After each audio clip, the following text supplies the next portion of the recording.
अल्हम्दुलिल्लाह हम्दन कसीरन कमा अमर वस्सलातु वस्सलामु अला सय्यिदिल बशर अश्शफ़ीउल मुशफ़्फ़अ फ़िल महशर सल्लल्लाहु अलैहि व अला आलिहि व सहबिहि मत्तसलत ऐनुन बिनज़र व समिअत उज़ुनुन बिख़बर यसअलुल बअद अनिल हुक्म इज़ा क़र्रर। अक्सर ये सवाल पूछा जाता है कि अगर किसी को कोई ऐसी बीमारी हो जिसमें रोज़ा रखने से मरज़ के बढ़ने या सेहतयाबी के अमल में सुस्ती आ सकती है, जैसे कि दिल के अमराज, और डॉक्टर रोज़ा न रखने का मशवरा दें, तो क्या ऐसी हालत में अफ्तार करना जायज़ है? इस सवाल का जवाब है जी हाँ,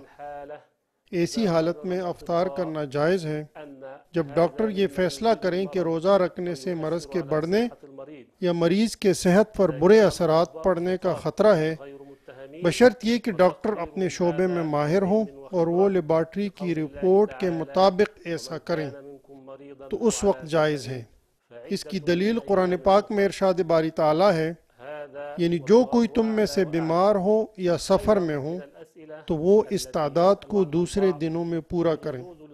इसी तरह लोग ये भी पूछते हैं कि रमज़ान में दांत साफ करने के लिए पानी या टूथपेस्ट का इस्तेमाल जायज़ है कि नहीं। इस सवाल के जवाब में रोज़ादार के लिए दांत साफ करने के लिए पानी और टूथपेस्ट का इस्तेमाल जायज़ है, बशर्त ये कि मैदे में कोई चीज़ ना चली जाए, क्योंकि मैदे में किसी चीज़ के जाने से रोज़ा टूट जाता है। अफजल ये है कि रोज़ादार ये सारे काम गैर रोज़े के वक्त में करें ताकि शैतान के वसवसों से बचा जाए। वल्लाहु तआला अअला व अअलम।